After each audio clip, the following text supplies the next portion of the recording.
So before we begin, to ensure a baseline of knowledge, I want to run through a quick 5-minute or less history of China for the audience. Please, go right ahead. Of course. So before the modern era, there is the Imperial China. It has been going for thousands of years, 4,000 years of history, written 5,000 years of history if you include the myths. China was never industrialized by itself because the vast population of China make wage labor much cheaper than even the animals. So there's no motivation for the government to industrialize. Yeah. And one of the most important factors of driving force of Chinese governing system is two components. One of them is the Confucian belief of the societal harmony. And the second one is the administrative bureaucracy system. This class of administrative bureaucracy, which mostly made up by Confucius scholar. This system, too, is such deeply entrenched in our culture that even when Westerners trying to take a shallower version of interpretation of our culture, representing in popular media, like, for example, the Grand Cathay of Warhammer, or in D&D in Forgotten Realm, or even in Pandaren of Warcraft, right? Pandaria, you can still see elements of these. Yeah, it's one very of the deeply entrenched. Mm-hmm. Oh no, it's just it's one of the few things that I guess. So apart from the obvious like religious and cultural stuff, like statecraft, bureaucracy. I think I remember in Civilization 4, I think the tech was civil state or administrative state or something like that. But that tech was the quote that the narrator gave was one that related to China as well. There's so much stuff like that. I guess gets really quickly associated with China. I mean, I think it's funny, like you say stuff like Grand Cathay or the Pandaren or whatever, but for a lot of Westerners, that literally is like what we get of China, Yes, that is, unfortunately, which we will talk about this later down in the line. This will also be a very much recurring elements, overarching arc, if you may, of our conversation today. And quick go to the modern era. China have first time making broad, large-scale contact with the West in the Qing dynasty, and it was not pleasant. The Opium War, Britain wanted us to buy drugs from them, we denied, and they invade. Yeah, and a lot of civilians were slaughtered, they burned down the imperial palace. I think China was then invaded by different country, and also Japan. Japan successfully industrialized, and they took over part of China. But China was. I just want to say I don't think I've talked about this extensively with chat, but for those of you who don't know, like basically, like Britain got all of China hooked on opium and like raped the entire country. Like it's difficult to even describe.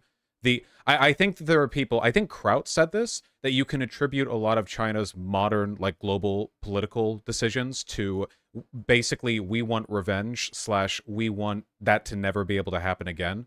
And they're kind of right to do that. It's really bad. Sorry. Well, we call it the 100 years of humiliation. It is a symbol of shame to many nationalists that they see China has been stripped away from its position in the world, the center kingdom. 中国 means the central kingdom. That we should be the center of the world economically and politically. However, that was completely ruined, at least to the nationalists perceived by the colonial Western forces. Yeah, I think someone in chat pointed it out, but like, humiliation is like the core conceit of a lot of national stories. It's like not an origin myth in China's case, but it's like a bedrock upon which you build a lot of decision making, and the Chinese are very, very well justified in feeling that way. I think. Yeah. By correcting Chad one thing, Middle Kingdom, yes, that is a translation, but you can also translate it as the Central Kingdom. Is similar. It's a character means different thing. But yeah. And then, World War II, China was large-scale invaded by Japan for a decade or so. And then China split apart again, just like every single end of the dynasty. After Japanese was vanquished, mostly thanks to the aid of America and Soviet Union. However, Chinese people did their best to fight off Japan, but we literally cannot produce tank. We don't have the tech. We don't have the resources. So it was a very bloody battle. Decent amount of my family member even died in that war. My grandmother was even enslaved, just like many Chinese children at then. She was only 8. Jesus. And she spent most of her teenage life working in a horrible factory. They whip her every day if she doesn't work to her skin and bones, and they feed her rotted grains with worms in it. But that's better than starving because they took away all their food. It's even illegal for Chinese occupants to eat rice because all the rice are offering to the greater laws of Japan. Which It's very sad. Which province was this in, if you don't mind me asking? Like around where? Because I know the Japanese made it in pretty far, like with Manchuria and stuff. It's northern China. I would love to talk more about my personal history, but maybe not in a broader platform. Of course, gotcha. Down the circle on me and my brother or my family, very, very, they'll be easily like, oh, wait a second, this guy have this family connection, and how many siblings he have, So it would be very. No. I understand completely. Say too much. Thank you. Thank you so much for understanding, Vaush. I appreciate it. But after Japanese was vanquished, China broke into a civil war again. As you know, the Nationalist Party, the Kuomintang, and the Communist Party, the 共产党, 中国共产党. My grandmother was liberated by the Red Army, led by Mao himself. Basically made her a communist for life. Who wouldn't? I would too if I'm her. So that's good. However, during later of his rule, maybe because he thinking he's losing a grasp of his power, maybe he genuinely want to eliminate backward traditions. Mao started 2 things. One of them is the infamous Cultural Revolution. The other thing is he wanted to industrialize China as fast as possible. So he started a process called the Great Leap Forward. Both of them was a massive, massive failure. Together, it causes 30 million people to starve at least, and catastrophic ecological disaster in China, which I will talk about later when I'm talking about my field of expertise. After his passing, Deng Xiaoping, as you know, he basically couped the government, took down Mao's wife and other few, the Gang of Four, took over China in the he did the market economy reform in the 1980s, and now this China turned into a country that more resembles the China today. And then today, China is a rapidly urbanizing capitalist superpower, but still at least 30% of its population, noting this population percentage is much larger than the United States, lives as peasants. And it is without a doubt a hyper-authoritarian, fascist one-party state that prioritizes stability and centralized overwhelming power over anything. This is the only thing China cares is stability and power, or in other words, harmony, societal harmony. Or, Vaush, would you mind if I do a Warhammer impression? No, go right. You've earned it. Go right for it. Yeah. Nothing endures without harmony, and harmony only endures through us. That was, if you watch the Kasean trailer that was in there, I really like that. And also the oh, you know what? I'll just keep going to the next topic. I'll just stop. Hold on. Chat can't deny that you sound great when you do that shit. So they're sort of torn between. Thank you, Chad. I highly appreciate it. The soy hammer accusations, yes, and also the damn that sounds cool accusations. I think I want to ask really quickly, because I don't actually know that much about it. You said that there was effectively a coup after Mao. I know Mao's wife was taken. What was this? Was this like the coup that happened with Putin, where like the TVs went dark for a day or two, and then he just showed up on the TVs? Exactly. So what happened was this: when Mao passed away, he appointed a politician, bureaucrat called Hua Guofeng. He was one of Mao's most trusted member of the party. Mao literally told him, 你办事我放心, as in you do things, I trust you to do things. And when Hua Guofeng after Mao died, Hua Guofeng became the chairman. However, at the time, the Gang of Four, so there's 3 other bureaucrats, as well as Mao's wife, was still in power. But Hua Guofeng, as well as some of the other really old leader within the party, it includes Ye Jianying and Deng Xiaoping, basically eliminated the Gang of Four and ended Cultural Revolution officially. Well, it's not entirely a coup, but Deng Xiaoping later also not dethroned, but took away the power of Hua Guofeng and became officially the second chairman of the CPC. As well as the People's Republic of China. Gotcha. But Hua Guofeng was actually supposedly the actual chairman after Mao. But his power was stripped by Deng and Ye Jianying. Yeah, I was curious, as opposed to the amount of like institutional instability the coup caused, but this seems like, as at least by the scale of Chinese civil conflict, has a really good grasp. Yeah, but compared to the history of Chinese civil conflict, this is about as clean as it goes, I feel. Absolutely, it's very clean. Yes. Yeah, okay, so Deng starts implementing market reforms and essentially modernizing China, and we arrive today, as you've described, as an authoritarian one-party state. A very powerful one at that too, very, very internationally relevant. I know that, and this is why we started talking right from the get-go. I mean, this was sort of the initial incident. It's that you're not satisfied with the way a lot of Western leftists talk about China and its issues. I mean, that much I think is clear. Certainly. Can you tell me? Certainly. Yeah, like, what's your experience with that? Like, what do you go online and you see it? Like, what's happening here? So I will give you, to begin, I'll start with a few personal experience. I know this is still not like a very good way to begin the conversation because it sounds anecdotal. But one time, second thought, I think he wanted to make a video about Asian American rights. And he platformed like a guy, Bay Area ML, I think that's his name. Ah, yes. I don't even think he's remotely Asian. It's like that guy never even showed his face, and I don't think he's Asian.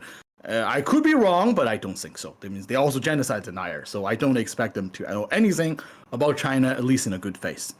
And then actual Asian leftists, some of them actually content creator, reach out to Second Thought, like, hey, why are you platforming this guy to talk over Asian people, over our struggle, over country that associated with us? Not only he did not respond, he just started mass blocking us. In fact, many large tanky accounts, you would never see them interact with people who does not support the Chinese government because they would pre-block Chinese dissidents. Mm-hmm.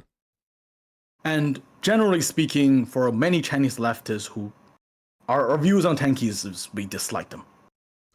Yeah, you talked to me about this, or you reached out to message like me on this. But in China, leftist groups are suppressed. Marxist student organizations, union rights activists, worker advocates, basically every group that in the West is considered a leftist is in China suppressed by the government. And I never hear from those people, ever. I never look at a lefty channel and hear anything from or about those groups. This is the same. Yeah, this is why I really appreciate you give us this platform. The thing is this, Vaush. For a Chinese American or a Chinese person residing in America to have a voice, you only have two choices. You either work for the Chinese state, you work in the academia, or you directly operate a social media account, something like that. to directly say good things, praise the Chinese government. They are the leading force of socialism in the world and nothing else. They give you the script, you say it, that's it. Or you be like Falun Gong. You basically be this Asian POC front for American conservative power because Western leftism is incredibly weak against a faction like CPC. Because, first of all, most tankies, they don't speak Chinese. They cannot understand first-hand Chinese sources.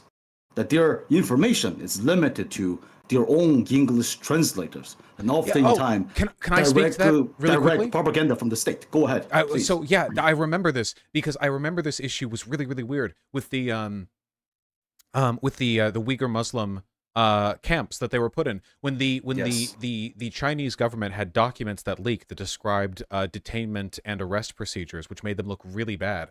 And the thing that I remembered thinking when that information got leaked is, wow, it is almost impossible to find a translation of these papers because the papers are leaked in Mandarin, and Chinese or Mandarin is one of the most spoken and written languages on earth. You'd think like if documents got leaked in Spanish, there would be translations of them everywhere within 2 hours, like no time at all. But for some reason, despite Mandarin being so popular, the only translations of it that I could find were from like news sites that were doing very limited, like this snippet said that, this snippet said that. I didn't see any like internet posts where it was like, yeah, I translated the whole thing, here you go. It was really tough to find. And I feel like that might be kind of the reason why, because the people who could translate it are very politically disincentivized to not translate it, you know?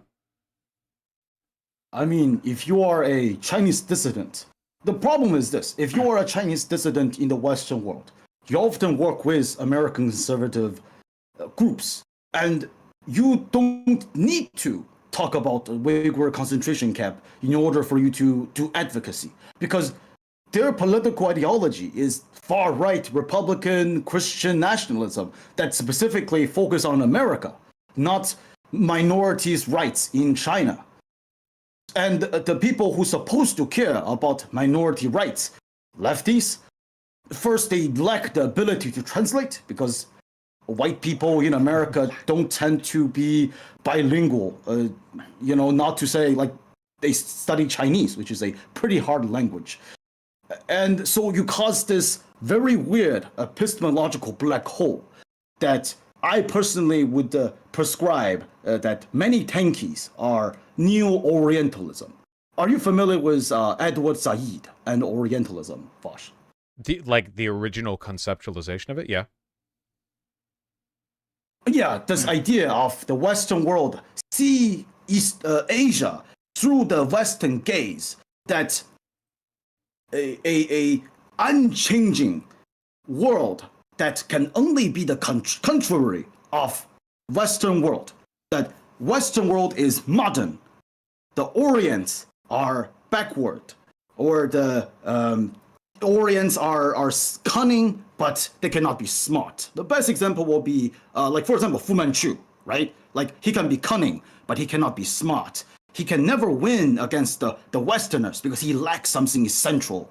And in a way, neo-Orientalism that is, yes, exactly, this human spirit. But the Tenki is a bit different with, traditional for 1920s eugenic Orientalism. It is more of a ideological driven, desperate grasp, trying to see this hope from the East because the own innate lack of ability from the tankies. They cannot do anything. Their political advocacy is weak and unpractical, right? They cannot push changes here in the Western world. So they gaze upon through a Western-oriented gaze to look for some other alternative, to form this campus perspective that multipolar seek another great other to project their desire of change and revolution. But that doesn't work because they cannot fundamentally actually understand what is going on in China or Russia. right? They don't speak Russian. They don't talk to actual Russian people. They don't speak Chinese. They don't talk to Chinese people. We don't have a voice. Chinese leftists in the Western world have zero voice. Vaush, you are literally the first person, one of the only person who have ever invited people like us on a platform. This is a jab towards SDL because I have scheduled something with SDL years ago. That fucker bailed on me. Okay, to be fair, I I do not have a great track record when it comes to quickly responding to and scheduling stuff. So we love our it SDL took you here. 2 years. I think That's something though. I really do think I respect SDL. He's a great meme creator. No. We love our SDLs here, folks. Yeah. I think that a lot of it really, you said earlier this is like a weakness of Western leftists, and I think that's true. Leftism in the West is really bundled up with progressivism. You know, it's not just like the worker dynamic, it's also the social dynamic, like race and gender. And I think that's good, but it means that Western lefties are often really vulnerable to like the weaponization of POC marginalization and politics. And I think that a big part of why Chinese leftists are so rarely heard, even on Western leftist spaces, is because it's so easy for everyone else to jump to accusing you of being like basically self-hating and anti-POC. Like if I could line everyone who dislikes me up and try to get like a characterization of you from what you've said, despite you having not said a single thing that indicates like self-hatred or like you like America or you're like a cuck or whatever, I guarantee you that's the default they would go to. That is like the easy answer they would fall to. Vaush, you have no idea how many times they accuse me of being a race traitor, of being a Hanjian. Hanjian means the traitor of the Han nation. It is usually used during the World War II to accuse people traitor to the Japanese side. It is fascinating experience. You know, I don't really get mad. I just get disappointed. Yeah. Seeing like a white guy lives in California and then calls me a race traitor or call me, or what does it say? Gonzalo? I hope I'm not butchering the pronunciation. The people call the Cubans, right? Yeah, the Gusanos, yeah. When I am literally a leftist who have seen my friends getting persecuted, missing in China, and I come to the West and I see things like this happen. Yeah, you know, you see a similar dynamic in a lot of other directions too, because it seems like if you are a leftist or progressive who belongs to a country that does not have good relations with the United States, it's really difficult to get a left perspective from that country because so many of the people who turn over from it are financially incentivized into either shutting up or right-wing grifting. Iran is a good example as well, right? Like, there are tons of Iranians in America, or former Iranians, but how often are like leftist Iranians or expats, I guess, heard, even though there should be a ton of them? It's because I feel like it's that too, right? Like there's either an incentive for them to do the right wing, like, oh, you know, I'm a former Muslim kind of thing, or nobody's to listen to them because it's, you know, they fall so easily to accusations of self-hating or whatever. Yeah, but also, Vaush, you have to understand that the largest Chinese American media that is owned by Falun Gong, the cult, called 新唐人, the new actually, how did they translate themselves in Chinese? I mean, in English. Actually, I'm not sure. The Epoch Times. I know the Epoch Times is the 大纪元. That's their newspaper. Their media company, I think, is called basically direct translate to New Chinese. You can look them up on. They have a YouTube channel. Anyhow, there is a huge amount of money, and that directly incentivize people to go to the right-wing grift. Let me give you an example. There was a very famous Chinese billionaire called Guo Wengui. He moved to America through political refugee because he basically got into a political scandal. The faction that he supported within CPC. Also, CPC is not a united front. It is a gigantic party with 10 tens of thousands of bureaucrats that forms local, regional, and oftentimes ideological driven factions within the party. Mao Zedong himself said it, 党内无派千奇百怪 means it would be really weird if within a giant party there's no factions. Anyhow, this Guo guy, he's a billionaire, well, he was, and he moved to America about, I think, 2018, I believe. Immediately, he was catched up with Rudy Giuliani. And then he connected with Steve Bannon. Steve Bannon became one of his personal friend that helped him to run a gigantic Chinese-American focused media empire. He was a big deal in the Chinese-American community. And because Chinese-American has a lot of money, he grifted so hard that, what is that platform Steve Bannon created? That not Vaush, I mean, Trump was on for a bit. I forgot. It was... Yeah, I'm blanking too, but I know what you're referring to. Breitbart. Yeah, but a lot of the money was brought by this Guo billionaire, Guo Wengui. No one in the American world, in the American mainstream media, even heard about this guy. They never mentioned anything about him. Do you think they were just disinclined to talk about it because of like racial issues, or they just didn't know? No, they don't know. There is again, that's why I said earlier, epistemic black hole, because mainstream media in America wouldn't pick up Chinese story, because why would they? Everyone who works for them don't speak Chinese. They don't have any source or even clue to find this information. And they don't work with Epoch Time because they all know Epoch Time is a kind of a joke of a media company. But they have a lot of power and money within the Chinese American community. It's the same thing with a lot of other type of alternative right-wing media in other first-generation immigrant community in America. I remember John Oliver actually covered an episode focus on the disinformation spread in immigrant community in America. Mainstream media really lack the ability to combat them because they cannot be the alternative to these immigrant community. Their English is not good enough to listen to MSNBC and CNN. They have YouTube, and they look at these big follow, and YouTube algorithm help these company as well. Because if you don't use English, algorithm will not give you these videos, right? So you will constantly be in this bubble that is surrounded by these alternative media run by these right-wing group that use these languages. Yeah. I remember the first year I came to America during high school. Immediately, YouTube started giving me anti-China, like Epoch Time adjacent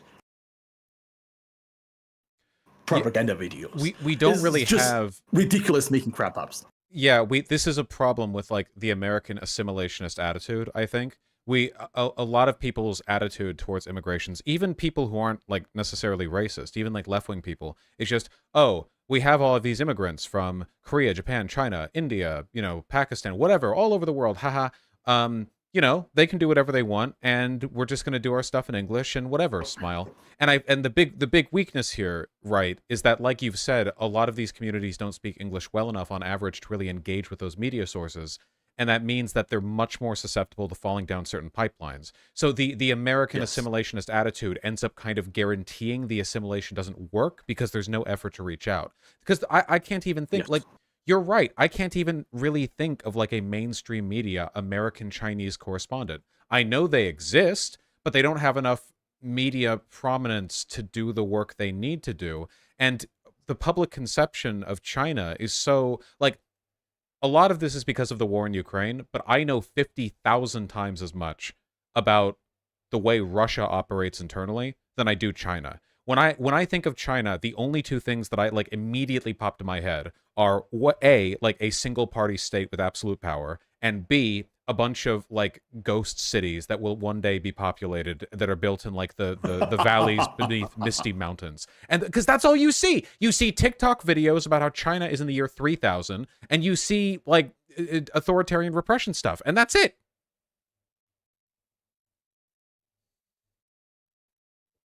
Oh, they got him. Vaush? Hello. Oh, Hello. sorry, I think there was like a. Oh, there we go. We're back. Welcome back. Sorry, there's a little bit of a signal jam for some All reason. good. Happens all the time. Yeah. Hopefully, it's not the CPC is on us. Probably not. But you get me, right? There's a CCP agent among us. Like, I have Yes. strong cultural. I when I think Russia, I don't just think of the government, right? There's so much Russian literature. There's so much like stuff specific to Russia. And when I think of India, even though I don't know much about India, and I don't think the average American knows much about India, I think that the average American could probably refer to a kind of general understanding of its cultural richness and of its variety and its diversity.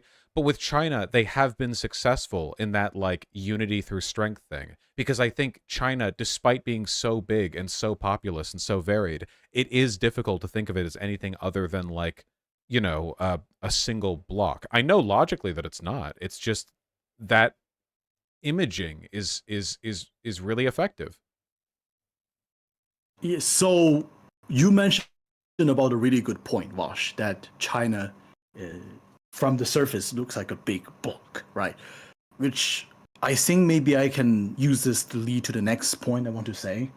That one of the saying, I know this sounds a little bit off topic from what we were just talking about because we're talking about Asian American. We'll come back to Asian American after we go through some of the things because we've been spending a lot of time talking about things that me and my friends who were helping me collecting all this information was not originally thinking about. Of course. About. Yeah. So I want to.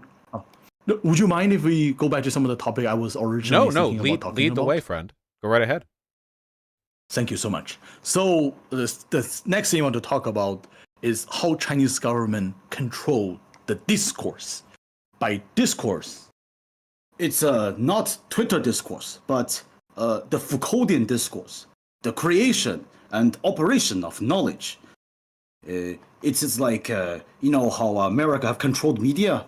All media companies are owned by a few gigantic corporations, and they have strong incentive to make sure these media companies don't see anything that hurts the capitalist interest. China, on the other hand, it's every single media and media company are controlled by the state. They may have some different opinion on specific topic, but overall their goal is the same, to preserve societal harmony. And through that, it generates the discourse, as in here again, knowledge and creation of it.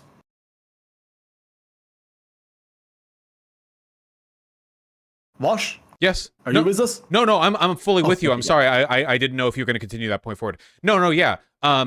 This is like we're treading into territory that like legitimately I don't know that much about. Most of my coverage of China has been in the context of the Hong Kong protests, and there's some stuff recently is with the Naomi Wu disappearance, the YouTuber who Yes. who got yoinked. Yes. So I like honestly I could just listen to you. For Naomi Wu, it is very sad. I do not know her personally, of course. Though I know her a while ago because she's more kind of a gay icon in China. Not a lot of Chinese people know her because Chinese government would not allow a woman with gigantic breasts with see-through clothes to show up on the internet. But a lot of people kind of know her, and a lot of Chinese people who can use VPN to see Twitter or see Western media a little bit know her. Her girlfriend, she's lesbian. Her girlfriend is a Uyghur Muslim. Well, maybe not a Muslim, but a Uyghur ethnic. And probably the reason why she was always in China, despite her connection, will probably be able to let her get out of China, is because she wants to keep her girl partner safe, which is really sad. I don't really know what really happened to her. There's a chance that she just get a phone call, tell her to stop doing what she do, which some of them happen to some of our friends in China who are leftists. I don't think she's like a leftist. She's not like ideologically driven, but more like I am a gay woman and I enjoy making love as woman, and I have big boob and I like tech things. Just let me do the things I enjoy. But because her existence challenged the system of the ruling philosophy, certain part of the ruling philosophy of China, like patriarchy, she probably got silenced in the end. Or by knowing her, more Chinese people may get educated on what is lesbian, what is Western sources. You know, they could be one of the reasons why she got silenced in the end. Yeah, I know but I do not know what exactly happened to her, but yeah. I know the party's cracked down a lot recently on homosexuality. I mean, obviously they've never been great about it, but I remember like the banning feminine men from being on TV or something like that. It was pretty wild. Yes, that is something that did happen. However, so what happens, this is a fascinating phenomenon that American does not have a grasp to understand. So in China, we have an old saying called 上有政策, 下有对策. That means when policy comes down from the top, the peasant smart can always outsmart it in certain way from the bottom. That means Chinese government, being fascist as they are, regularly censors cultural product. This year, they could just delay certain kind of anime. Wash, do you remember there's an anime called Darling in the Franxx? Yes. It sucked. It got censored in China. It sucks, but it got censored in China. Oh, good. It's finally the Chinese called, government does something I agree with. Yeah, there's another anime called Sarazanmai. It's a pretty good one. And Sarazanmai? Yeah, wait, Sarazanmai fucking slaps. It's amazing. I love it. It's directed by one of my favorite Japanese director, but it was censored because two boys kissed each other. Mm-hmm. Yeah. Yep. And couple cannot kiss each other. No. And yeah, so. However, if you go on Chinese internet today, you can probably still find places you can watch these online. Same thing with Finboy. Legally speaking, China has made a move. They will say like today, from this day, we will ban this certain thing. But then who's gonna reinforce all these bans? After a few months, when people kind of forget, or the bureaucrats forget about it because they have more things to do and more things to censor, this just gonna slowly comes back. You know, you can still find people who are technically Finboy on Chinese internet, but you know. The best example of this would be porn. Porn is illegal in China. You can get arrested for selling or just simply having them. There is a very famous video. There's a very famous video software that was very famous for really good at torrenting porn, and it's called Quake II. And it was the CEO as well as the inventor of the software was arrested and put in jail for spreading porn, even though he was just made a really good torrent software. It's very sad. However, Chinese people still view porn. In fact, I'm certain it's one of the biggest country that consume porn because you have so many people and so many incels. Chinese incels. Oh yeah, no, I know. Yeah, you've got like there's like 35 million more guys than there are girls within the same basic age bracket. Yeah. Great job, one child policy. There's so many female babies was murdered. It was very sad. My family is lucky that we are fairly educated, so that never happened to my family.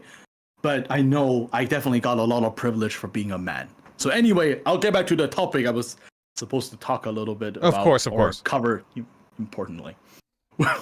Wash, it's just kind of funny. We only covered one of the four things I wanted to cover. No, don't worry, we're doing great. This is by the standards of the conversations. By the standards of the conversations that I've been having lately, this is actually like unimaginably good, flawless, pristine. Couldn't be improved upon in any way. No, please go right ahead. I am honored. Yes.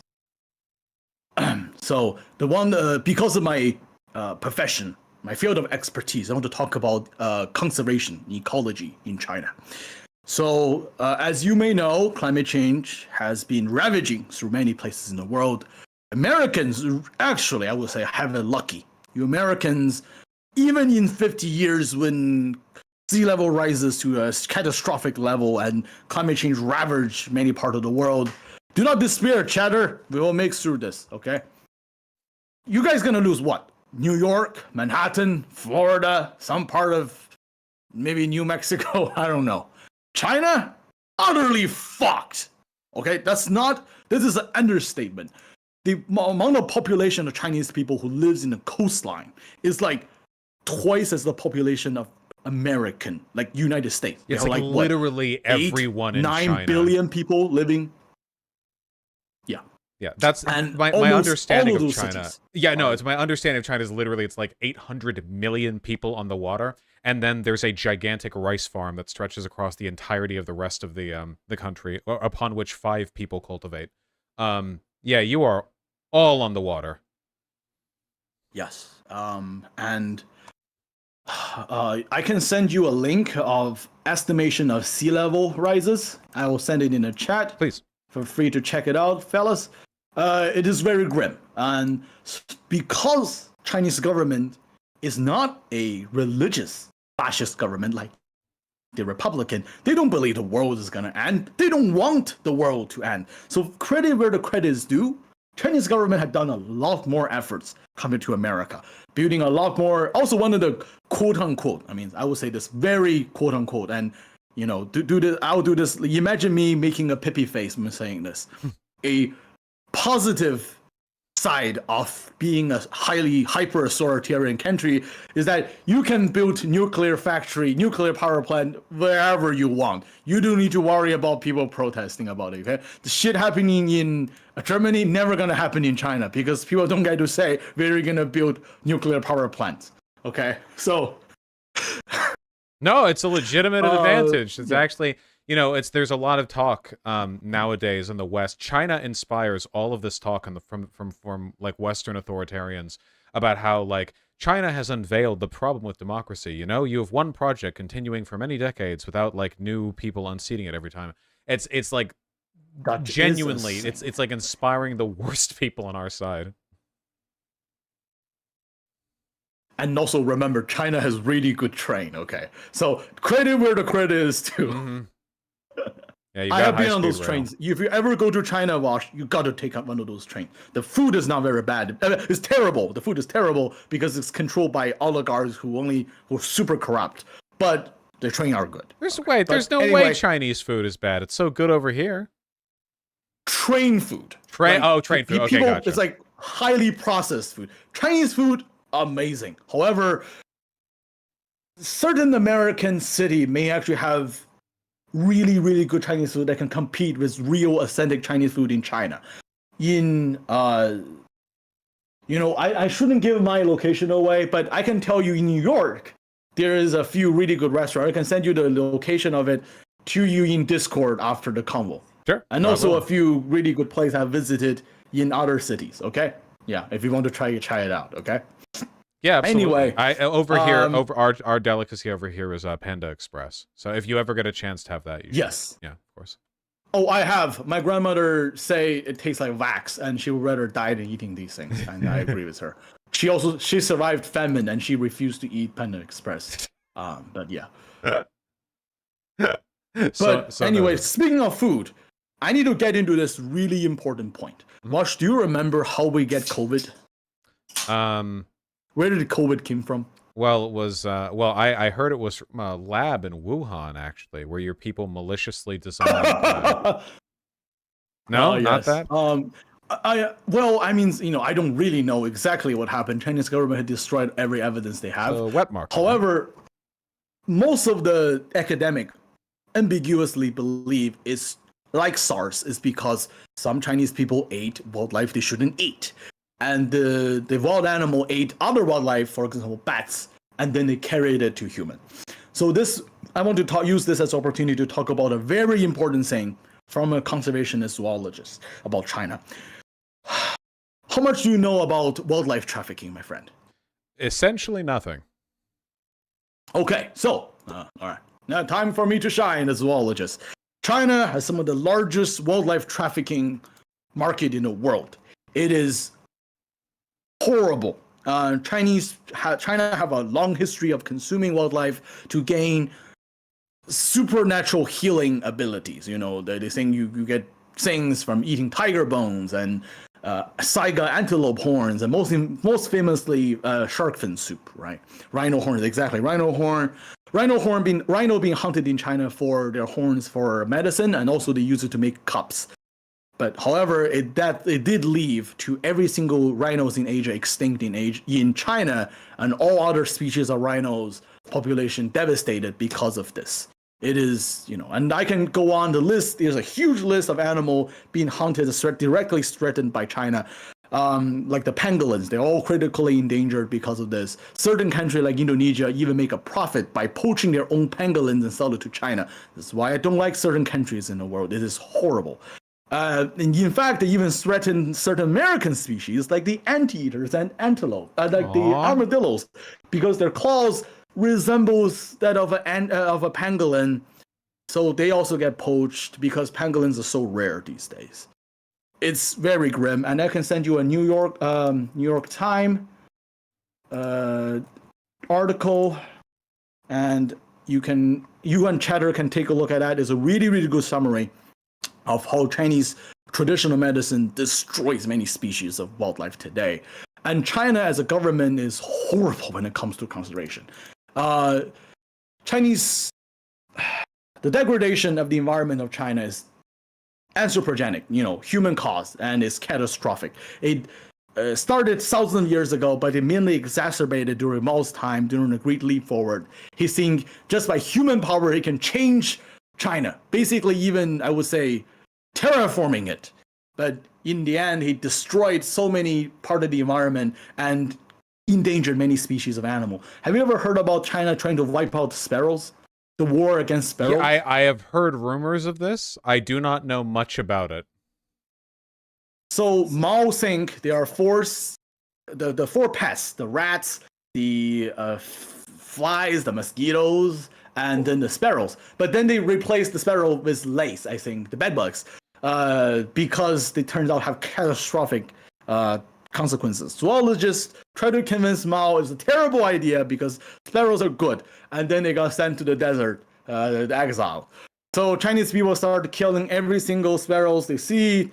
The animal that got hunted the most is called yellow-breasted bunting. You can look it up. It is used to be very abundant species. Now they're critically endangered because their population had declined for 99% because Chinese people keep eating them. They think eating these animals can also make their pee-pee go big. So that's never good if you're an animal and Chinese people believe you can give them a boner. So yeah, they kind of ended up like dodo birds and traveler pigeons. Yeah, but, well, hey, I can maybe. This is an actual leftist aspect of Mao's regime because a distrust of birds is actually a deeply Marxist principle. So, if nothing else, in that case, you Americans are all leftists too. Remember, you guys wiped out a species of animal that have some of the largest biomass in the world: the traveler pigeons. Yeah, that's true. You know, the buffalo, we nearly got them. Back in the days when, they can cover the skies when they travel, and you Americans just drive them to extinction with shotguns. It was fascinating how you guys did to the dead parrot. Okay?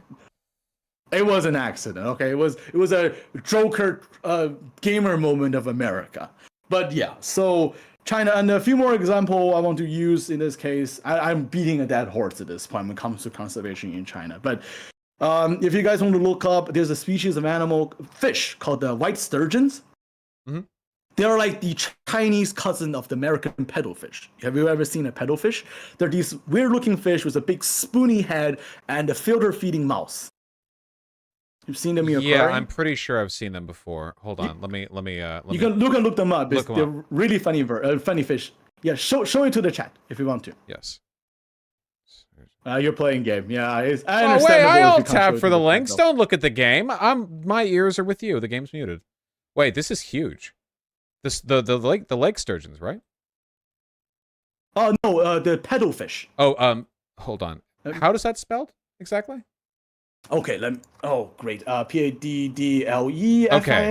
Yeah, paddle-fish. Okay, gotcha. There we go. All right. They look funny. Oh, they've got big noses. Yeah, I see why they're and called they that. have a Chinese cousin. Beep beep. They have a Chinese cousin called either called the Chinese paddlefish, or Chinese people we call them baixun, means the white sturgeons, because they're huge. They're like the mean cousin of paddlefish. Oh, It I looks see. like them, Oh, they but have they horrifying. are ferocious predators. They have deep sea angler yes. jaws. Yes. That is weird. Oh well, no, that's a filter feeding. That's a filter feeding mouse. That's a That's a paddlefish. Let me give you the. I'm looking. Chinese the, paddlefish and Yangtze sturgeon declared extinct despite conservation. Wait, they're they're gone? Yep. I want to use them as an example. What the fuck? Remember? Oh, that's a bad picture. That's not a Chinese paddlefish. Oh, well, blame Western media. Let me give you a better picture. Okay, please do. Western media. That's actually not a Western media. That's a Chinese sponsored media. Oh shit. That's a Southern China Journal. Yeah, they're owned by China. Guess they hate themselves. They're owned by Alibaba, one of the biggest, like the Chinese Amazon. The guy who owns the company is kind of funny guy, but yeah, but it's bad. Yeah, they look like that. Look kind of weird, right? But yeah, and they're it's gone. very sad. So they went extinct because remember you did a little bit of research on Chinese huge dams that they built during the Cultural Great Leap Forward. Yeah. The Senxia, the big one that generates so much power, it wiped out their breeding ground. These fish, as well as many species of Chinese sturgeons, they need to swim backwards upon the river to lay their eggs in shallow water. The construction completely wiped out their natural habitat. Also, they keep getting bycatch and overfishing. Chinese fishermen, I swear. I have colleagues who work for ocean conservation, and then they, capitally breed endangered species of sea fish, and then they bring the baby fish, like they're the tiny little fish, like because they're babies. They let the fish out. Fish go into the ocean, be free, and grow big and have children. And on the other side, you can see fishermen lining up trying to catch the baby fish. Mm. They're very poorly educated. I want to go mean on them a little bit, and as well as my people, but I don't want to. I understand it's because they're not educated and they don't have the opportunity and resources to learn. Chinese government directly resulted this. Yeah, I mean, the average person doesn't know anything about species conservation, so it's not, it's always. I averaged, yeah. I know this sounds gonna be really racist, but I don't want to go into. Yeah, I hope I didn't come off like racist or something like to my own people. No. But yeah. Not even a little. So thank you. Yeah. But the Yangtze River is pretty much fucked because of this. I miss them. I want the fish back. Mm-hmm. Yeah, me too. We do have specimens of them. Maybe in the far future we can clone them. But I'll continue with two very important things. Climate change has caused disaster in China for the past few years. There is huge amount of drought and flood, and Chinese people suffered because of this. Even this year, they just survived a huge typhoon passed through Hong Kong. And the Chinese government silenced discourse relating to climate change disaster, and especially eco-activism. Chinese government have this, I would say even basically just a campaign to demonize eco-activists. If you go online, if you go into Chinese video websites that most of the young people use, and you look up eco-activists or Greta Thunberg, you're gonna get result that is regurgitating similar talking point that Steven Crowder would use. Do they get treated like national traitors the same way that ecological activists are over here? Because that's the big line over here. I will give you two stories, and I will explain after the story. So there are two stories I want to use to talk about how Chinese government controls the discourse, right? The government doesn't just barge in and tell everybody, hey, from today, I'm going to silence everyone, right? It's a gradual way, and they manipulate people. How all the government in the past manipulates people to become, mindless mobs, right?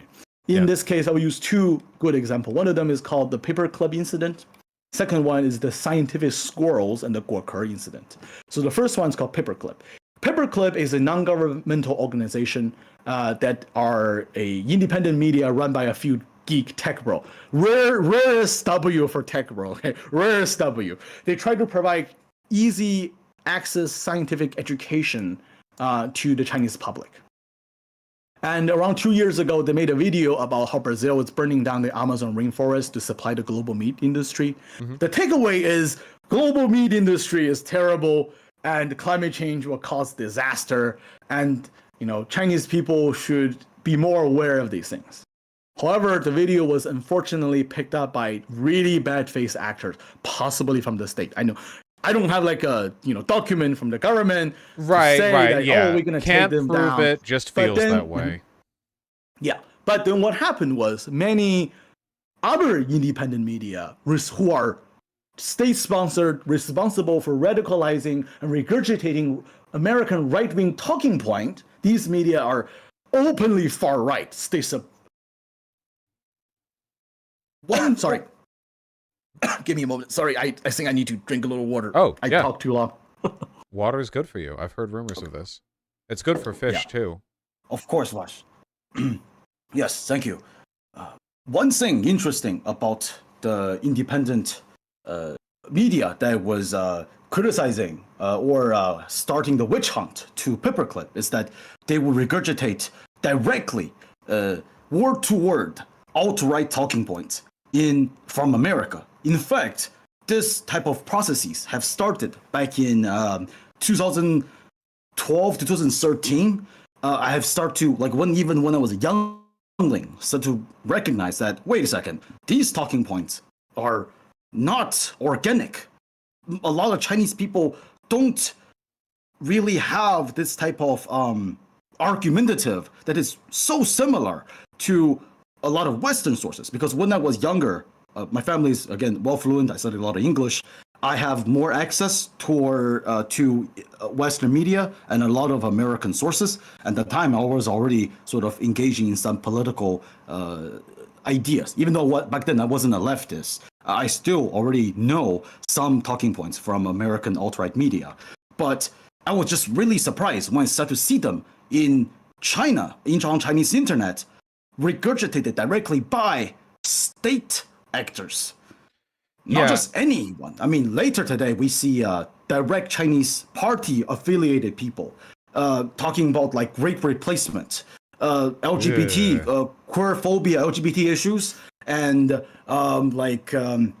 Jewish cabal, these type of things that Chinese people shouldn't really care about, right? Like how there is very little Jewish population in China. Most of them are descendants of World War II Jewish refugees.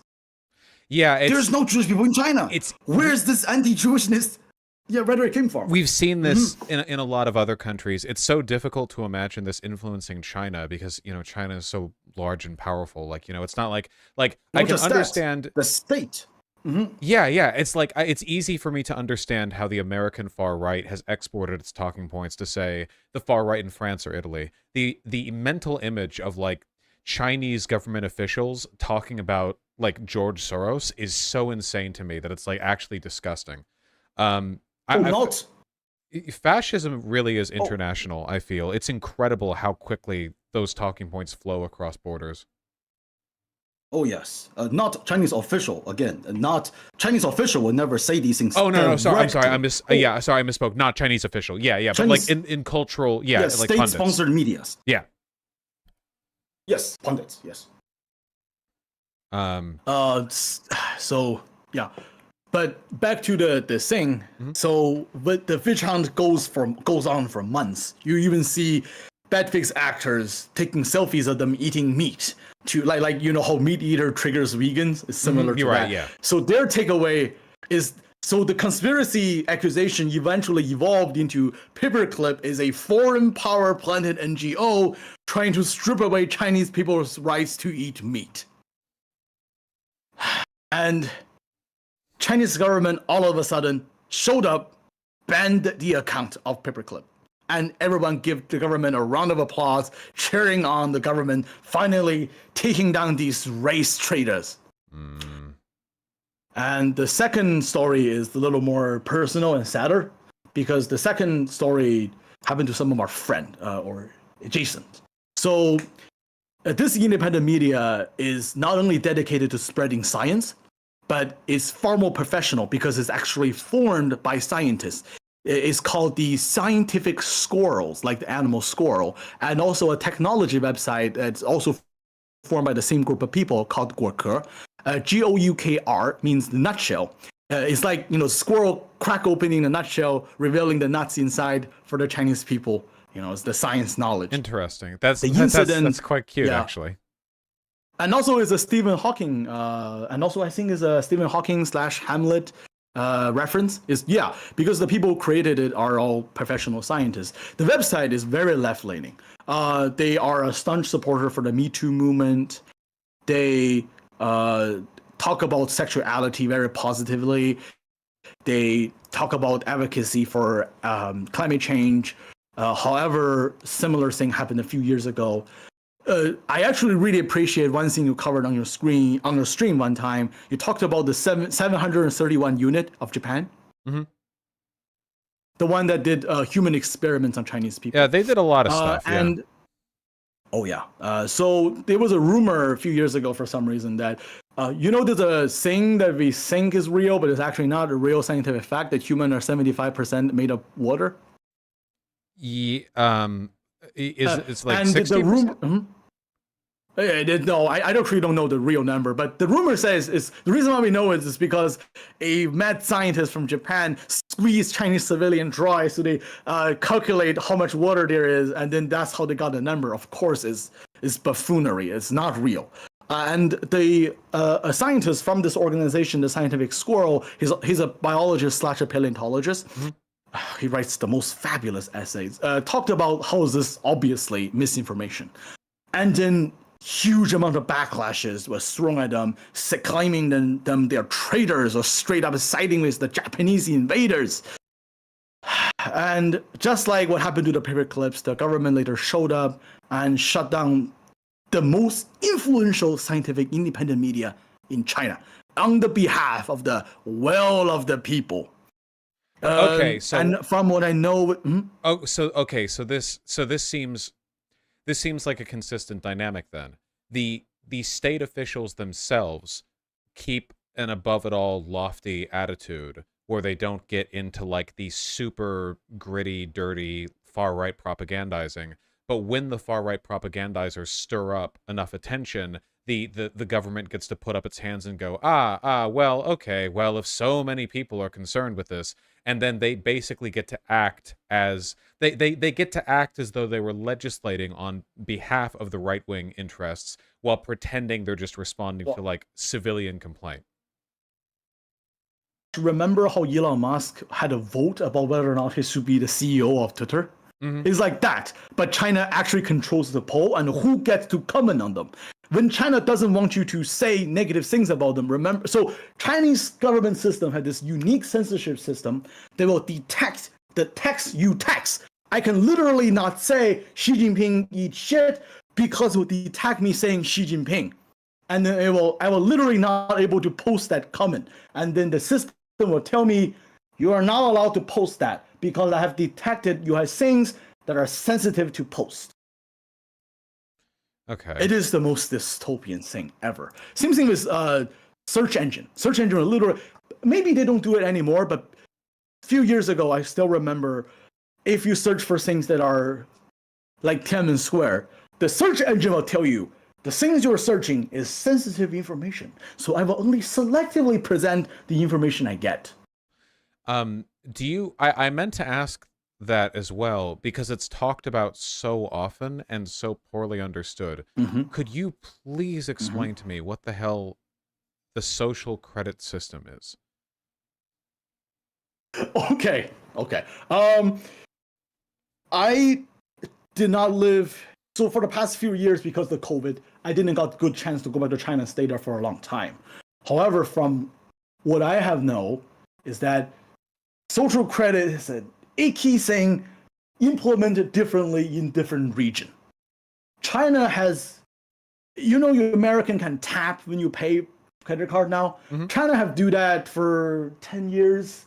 and they evolved into a closed system in China. If you want to buy things in China, you cannot use any American credit card. You have to use a Chinese credit card with your personal information attached to it, your Chinese personal information, which means if I am a white American who studies Chinese, I cannot buy anything, even online service of China. I cannot buy membership of a Chinese music app or social media, or even engage in Sony social media because I don't have Chinese social security number. The equivalent of Chinese social security number is called 身份证号. It's like the little code we have on our own personal profile, like our ID.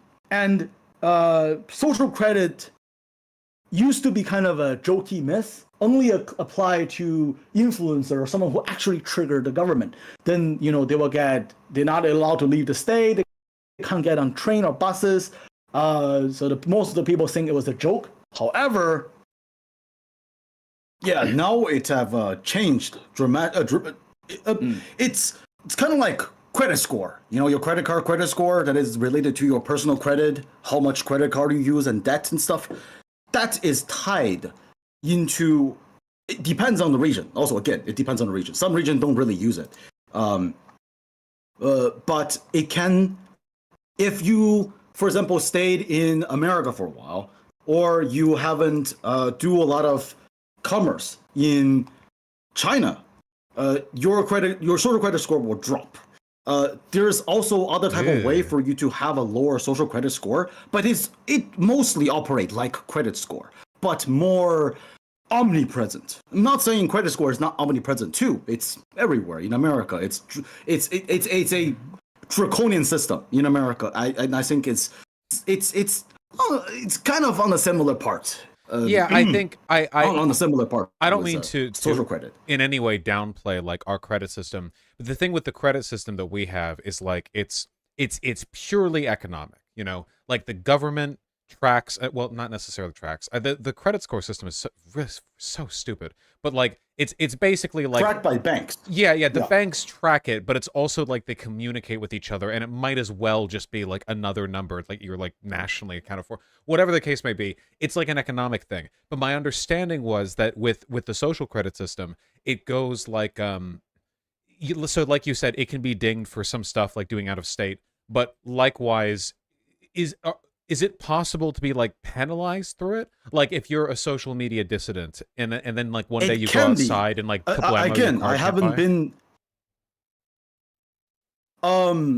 It can affect how you use your credit card and your accessibility of using a credit card. For example, I remember there was a documentary BBC made, and I personally think that documentary was really poorly made and really poorly tried to explain what social credit is. In fact, this is the problem I have with a lot of Western media. They focus on the most minute, stupid bullshit that they can get a diss on the CPC, and they just completely ignore on the actual stuff because they don't speak Chinese. They are not Chinese. They don't know what's actually going on there. They can only, again, using this Orientalist gaze as a criticism. But again, so social credit score, it can be. So for example, if you're a political dissident, as the BBC reporter have recorded through his documentary, if you're a political dissident, your social credit will be naturally lower than a lot of other people because the Chinese government don't want you to get out of your province or even city. So if your social credit is low, it will affect on how you use train, public transportation, or even just use a vending machine. If you're, this is what happened if your social credit is low. Remember I told you my girlfriends can't buy a soda? Yes. Chad, is everything all right? I think chat's spooked by because chat's spooked, I'm pretty sure, of the concept. I mean, I'm pretty spooked by the concept. Like, things are pretty scary over here in the States, and I mean, you know that, you watch the stream, you know what's going on. But like, the concept... I currently lives in America. Yeah. Right, yeah. I mean, you know all of it, but like, from living here from day one, right? Like, from everything that I've experienced as an American, the idea of things getting scary or worse is very much on my mind pretty often. But the idea of... I guess I just can't really imagine not having free speech. It's legitimately just not something. When I think like, oh, living under a government where like you could just say the wrong thing and they could arrest you, You know, oh, that's like, haha, that's like those dystopia novels. But that's actually like half the world population. You know, it's just really weird to think about. It's genuinely like a hitch of mine, I guess. Um, I'm glad you're over here in the land of the free, buddy. Yeah, so much for the land of the free. Yeah. Well, it's getting worse over here, so soon there will be no free speech anywhere. Well, I have some faith. I know this sounds kind of cocked, but you gotta have some hope for things like this, you know. Yeah. Oh, I wanted to We ask shall you. endure, and we will survive.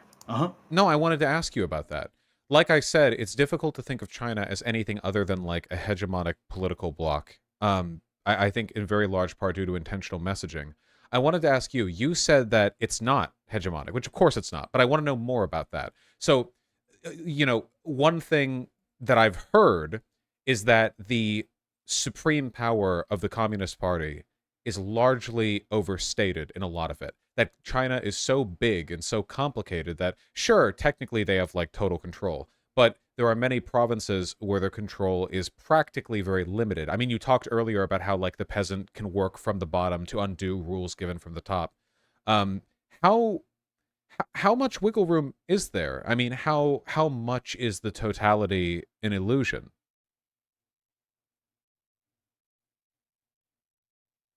Well, I remember that a few years ago I was talking about with a friend of mine who's a political dissident who actually is also official. He is a local small bureaucrat who got the job because like he it's a very stable job. So in China, in order for you to become a bureaucrat, you do a state test. Like traditionally how we do it, it's just tests on different things. Instead of Confucian texts, you study Marxist texts, and you study sort of the administrative work type of textbooks, and then you do the test, and the higher you scored, more likely you're going to end up in a higher position as a beginning job. And which is kind of a funny system to think about, because in America, officials are elected. In China, the people who are elected are what you call 人大代表. Anyhow, and they don't have power. Anyhow, so about the wiggle room, I was actually talking about this with him because he worked for the agency that captures and specifically deal with peasants who believe in Falun Gong. And he was talking about how a lot of local agencies are starting to lose grasp. Currently speaking, a lot of weird, eccentric cults, and many of them came from America, evangelical Christians, are spreading really fast in Chinese countryside. They're not good. A lot of them are really, really ghoulish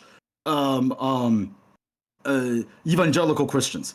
But this sort of shows, in a way, that Chinese CPC are losing some of their power. However, this was kind of reversed by Xi Jinping by implementing so many levels of control. It's a kind of a level of control America cannot imagine. Like everywhere you go, because the social credit system is directly linked to your personal ID, everywhere you go, whenever you make a purchase, the government knows where you are. And if you don't have that, you cannot buy or just live. It's a very complicated system. Doesn't help anyone. Also, you need to have a smartphone in order to live in China. If you are an old person who doesn't have a smartphone, you just have cash on you. Often in time, you're not going to be able to make simple commerce because you don't have the social credit system thing logged. It's pretty bad. But that's sort of a not a desperate, but a very effective way of control. Okay. And one thing I want to one more thing. No, please. I just had this idea pops up. I didn't wrote this in the script because somehow I forgot about it. China largely extended their power during COVID time. You remember China had these completely shut down of cities and have people like starving in their own house. Yeah.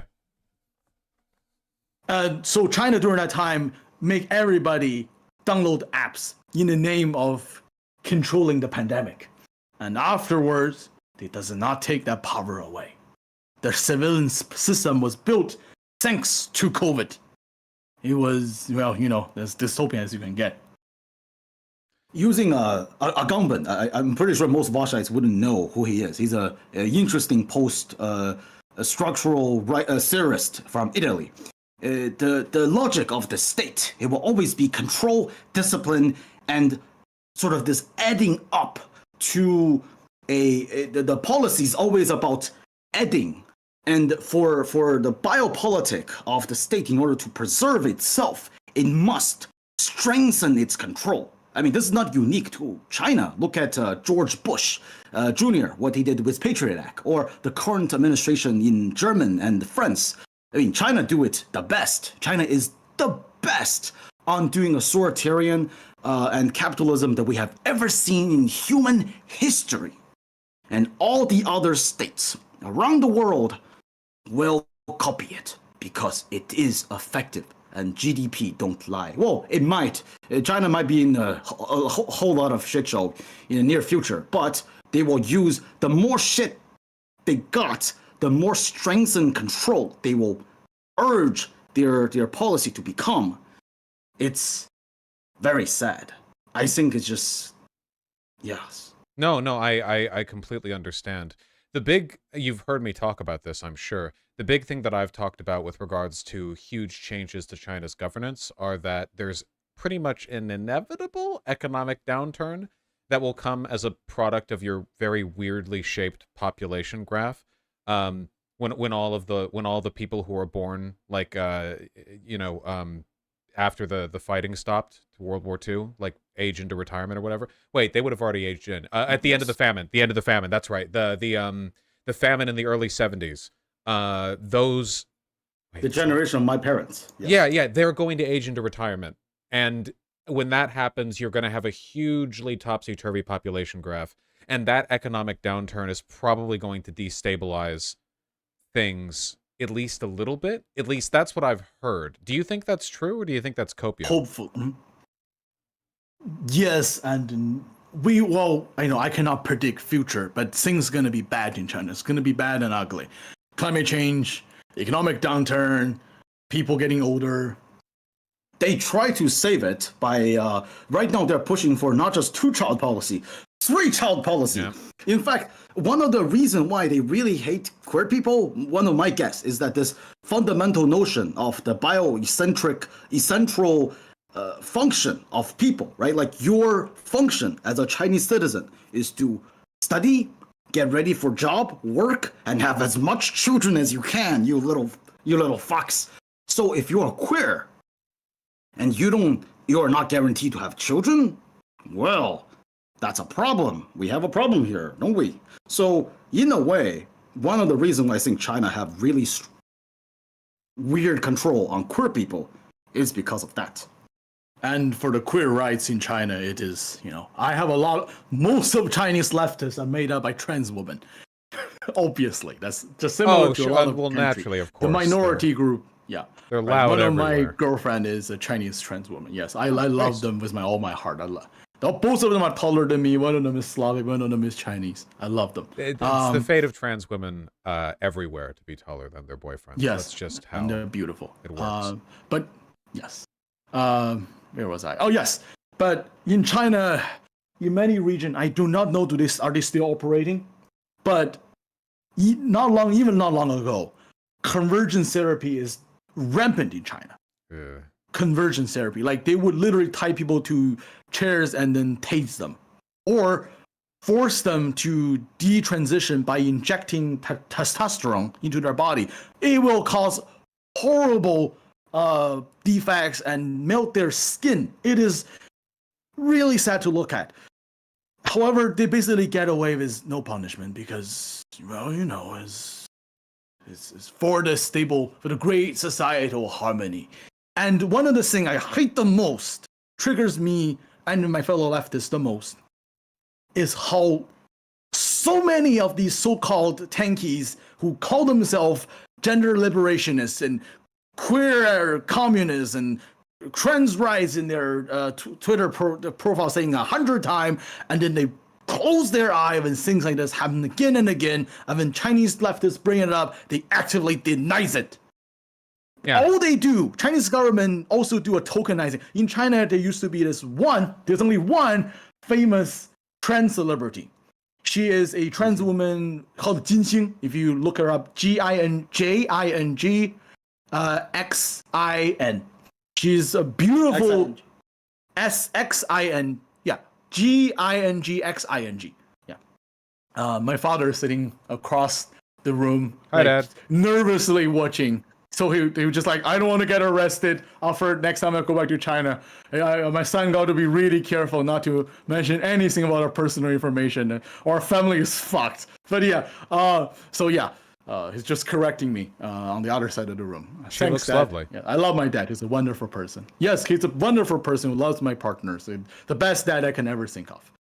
But where was I? Yes, so she is a famous dancer, and she was very famous having her own talk show back then. But a few years ago, she all of a sudden all of her channels got deleted. Not deleted, but all of her channels got discontinued. And I think that happened in 2019. Let me look it up. That would have been around the right time. Also, I misspoke. Not channel, shows. She is not an internet celebrity. She's pretty old. I mean, not old, but like she's in her 40s. Right, yeah. She's legacy media. Yeah. She, the reason why she can get so much attention was actually because she was born in a pretty well-known family. Her father is a pretty powerful military guy in Chinese army. So when she transitioned and want to become a dancer, she have the social credit as well as the social, not the credit like credit system, but the social resources to engage in a way to make her perceive as a almost semi-cis. Her queerness is kind of erased to the Chinese public. I'm not saying her trans identity is invalid. Absolutely, she was one of the most iconic trans person in China, and I'm proud of her journey and her dedication for herself. However, she rarely talks about her own trans identity. That's something that she doesn't talk about. As well as her politics is similar to almost Caitlyn Jenner. She's pretty conservative. Like she has been, she has been the what is it? What do you call it? The judge on China Have Talent. Like America Have Talent. She used to be a judge there, and sometimes she will even tell girls on the show, be like, y'all are not behaving like a woman's supposed to in a traditional Chinese patriarchal way. That makes sense. If you're such a visible minority in a space like that, it makes sense that you would have to lean in really hard to traditional femininity and conservative standards to avoid, because if she was like a public trans celebrity and also super progressive, I imagine that would be like too much. That would get her in trouble. That's my guess. It's like that over here at least. But it is really, how to say this, triggering to see Tanky using her as a token to suggest, oh, look at one famous celebrity in China who's trans, who also get her show canceled in China. Well, I think what you said how earlier, progressive China is. I think what you said earlier about Orientalism still is the case with these Tankies, just with a different kind of relationship. The Tankies view this, like, the East as a block, as just a kind of sort of undifferentiated mass of revolutionary potential. And their relation to it is every bit as like chauvinistic and domineering as the ones that the British, the British colonizers would have had back during the Opium Wars. Except instead of the whole like, oh, we're here to bring you civilization, instead it's like, oh, well, here's our interpretation of the Marxist lexicon, and we will impose it on you like vicariously through the Chinese government. And if you have problems with it, then like you're rebelling against nature, basically. And because you see that a lot, right? Yes, Tankies don't even acknowledge the existence of leftists. Like, I have heard Tankies. No, I have to say this. I have legitimately multiple times from different people hear Tankies say that. How can you be correct when 1.4 billion Chinese people disagree with you, as though every Chinese person is like an ideologue who holds the same position. It is unironically the most racist shit I've ever heard. It was from a person who called themselves a progressive socialist. Like, the idea that every Chinese person is just naturally a Maoist, the same way that, as if any of them are, right? In the same way that like birds know to fly to warmer areas during the winter season. Legitimately, I think it's colonialism all over again. Except we're not the colonizers, but there's like a small subset of people who have that same sort of like, I'm rambling. I'm sorry. I agree with you completely. Don't worry. And also, Wash, know this. Next time you ever see these tankies saying these patronizing bullshit, send them a good fuck you from a Chinese, okay? I give you that pass. You can represent this Chinese to tell them to fuck off. Okay? I will. I'll even do your voice. Like Hassan. I'll do your voice too when I say it. So thank you. You shall repeat like a celestial dragon. I don't want to get in trouble. Just for the bit, please don't do the voice. Please don't do the bit, because I can do it because I'm Chinese. I think you understand. I'll tell them that we need balance through strength. Yes. But yes, again, Neo-Orientalism in the 21st century. Again, Asian voices in America. We don't have, in Western world, not just America, we don't have agency. We don't have subjectivity that can be presented. Our narrative can only be channeled through American conservative racist rhetoric. Like, this is why American conservative love to use Asian immigrants to do their biddings. Like the reason why affirmative action was revoked by the Supreme Court. Or you have the choice of conceding to the Chinese state. And Chinese government really, really love to position itself in this neo-Orientalist dynamic. Why? Because, again, Chinese government is also pushing a rejuvenation of the great China. The past is glory, and we shall find our position as the central kingdom again. That positionality, that sort of fascistic narrative fits well in the neo-Orientalist narrative. It's the same thing.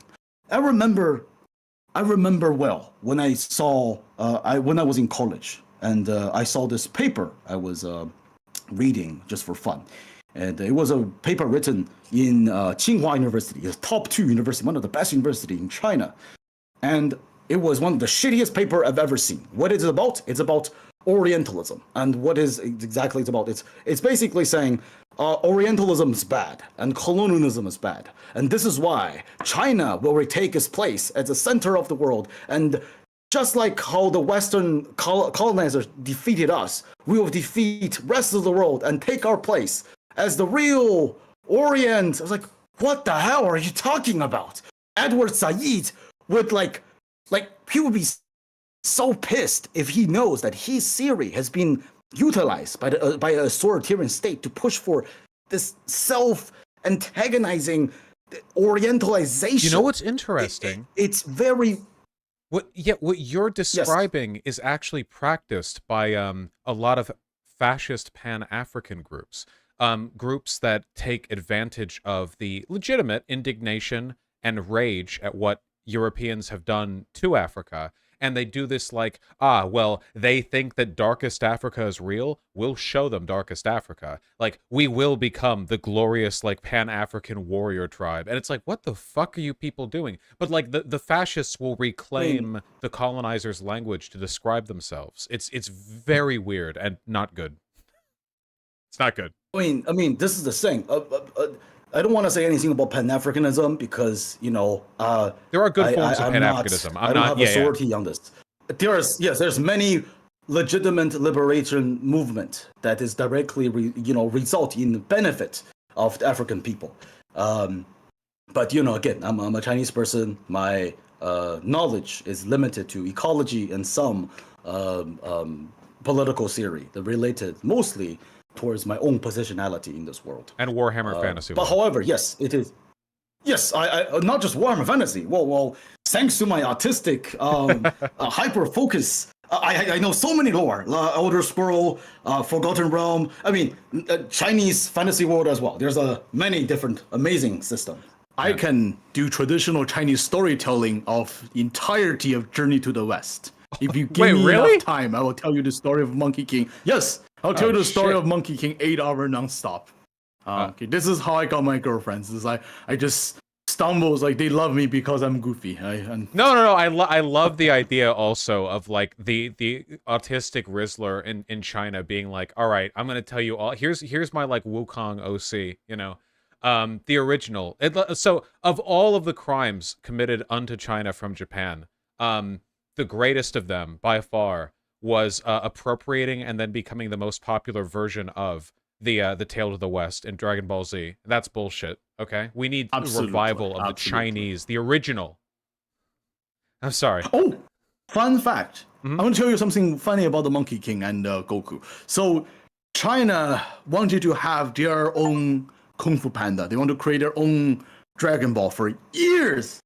And Chinese censorship system destroy China's own cultural products because no matter what you're gonna do, you're gonna accidentally trample on the line, and who knows? Coco, the Pixar movie. Yeah. That movie almost didn't got released in China Really? because it's about ghosts. Chinese government hates ghosts. Oh, anything related to religion. What is up with them with skeletons? However, they censored everything in World of Warcraft, so they have to replace it with bread. Old Warcraft player, I know exactly what you're talking about. Why? Oh, speaking of two things I really need to mention about these. Like they are kind of disoriented points, but I need to mention about this because it's funny.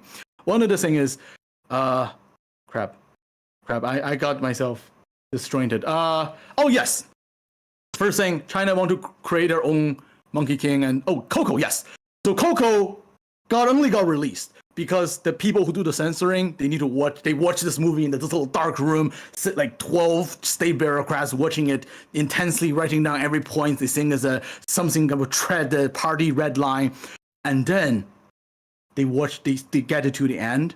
The little boy playing the Remember Me, singing it to his great grandmother. And everybody cried. It was like, everybody cried. It was like, who doesn't have a loving grandma in their house? It's the good old filial piety tradition of China. I was like, God damn it! You know what, American? You got us this time. We will publish this movie. We'll release this movie, and everybody cried. I cried every time when I watched that movie. That part because I love my grandmother so much.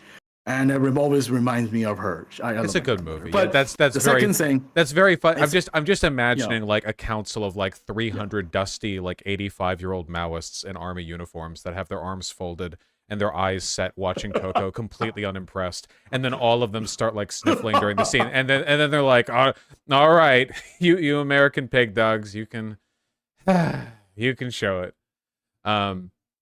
It's very, very funny. And the second thing have is, to explain to me why the about, skeletons? Huh? Why no skeletons? It's about state have to have the total control of narrative. So again, because China is CPC is a communist party in name, Marxism, historical materialism.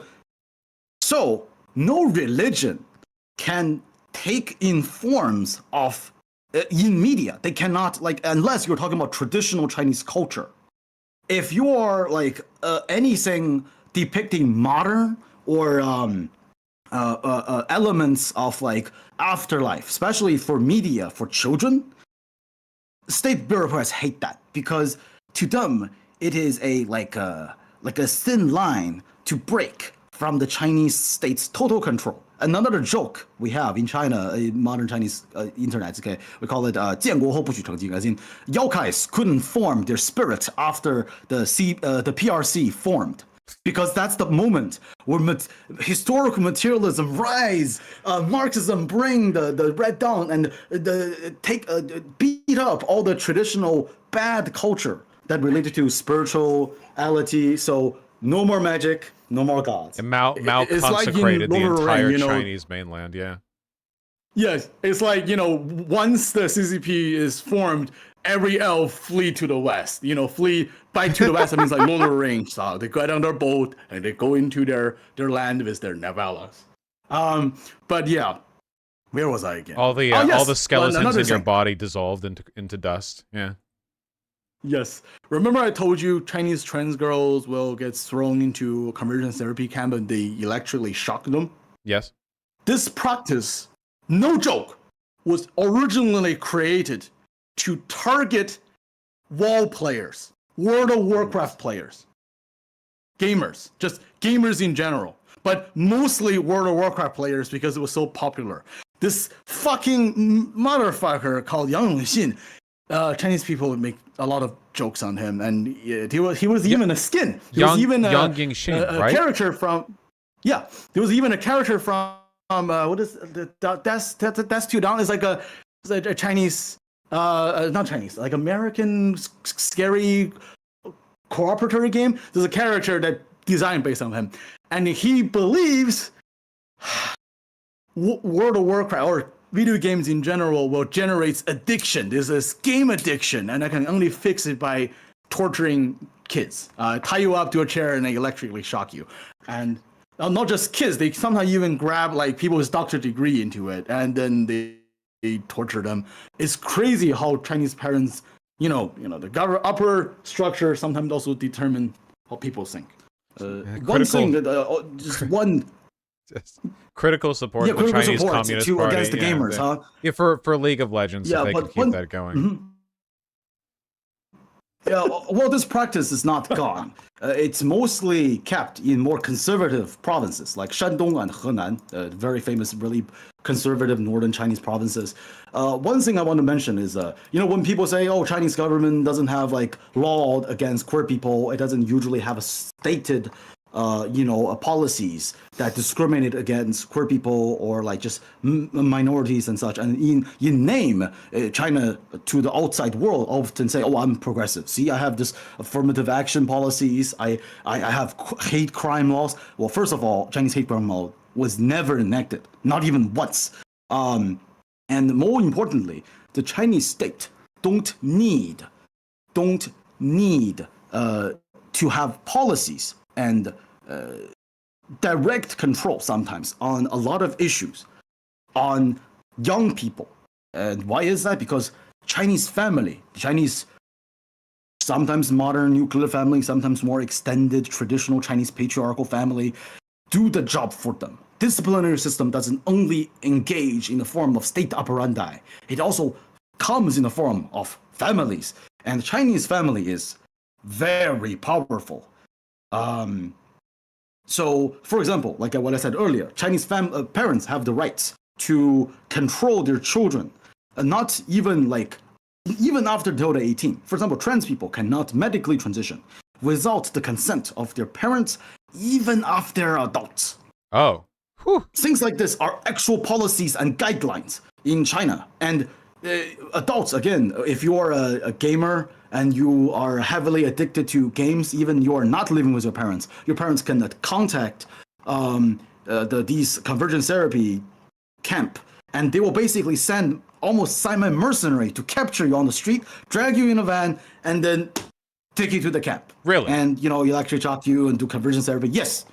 Yes. It's very scary. I mean, America's the same. Go ahead. Didn't the Chinese government recently pass legislation to limit the amount of time that the youth could spend playing video games?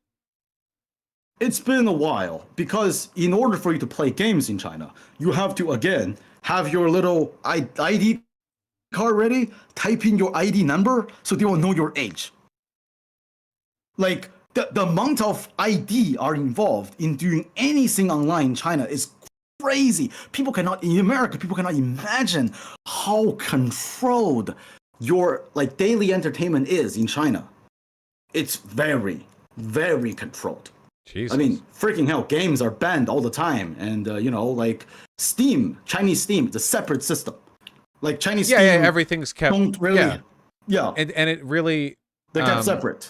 It makes it really difficult, I guess, to know what's going on over there from our perspective too. I don't really hear the comparison. The comparison is so obvious, right? Because Japan, so Japan, Korea, and China are countries with a lot of differences, a lot of similarities. You're all in roughly the same area. If you're an American, right? Like Parasite, a Korean film, won multiple Oscars. We've seen Parasite, right? We see Korean cinema, anime. Japan, huge influence here. What influence does China have over America? Well, a lot, like politically, but in terms of culture, how much Chinese media have I or anyone watching consumed? I'd be willing to bet, despite the fact that China is significantly larger than Korea and Japan, probably very little. The only thing that I can think of, unironically, is Genshin Impact. China's been breaking into some exactly that stupid shit. Yeah, it's just a ripoff of but it's still Zelda. It's something like that. But it's weird, right? Ohio. It's weird to think about. Yeah. I don't know. Yeah, it's just weird to think about. Well, China trying to build their soft power for a long time now. It's always been in their propaganda, internal propaganda, to talk about building soft power. But but actually, the result, because of their censorship, it drastically stopped their ability to create better media. We have a word for that. We call it 带着脚镣跳舞. It means you cannot dance with chains bound to your shackles onto your legs. Chains and shackles are very similar. That makes sense. Yeah, it seems like it would be a huge dampener to cultural growth. Like American culture is huge internationally, but so much of American culture is immigrant driven. Like American culture is almost entirely built out of all the different perspectives. And I know that happens in China too, but like having access to the rest of the world is a pretty huge part of that. Yeah. Immigrant. Vosh, do you want me to talk about something that would be a little more sensitive, like racial speaking? Oh, I would love to, but there is an issue. I need to go soon. We're at 2 hours. Could I have you on again? Oh crap! Tomorrow. That would be a pleasure. I would love to do that. Okay.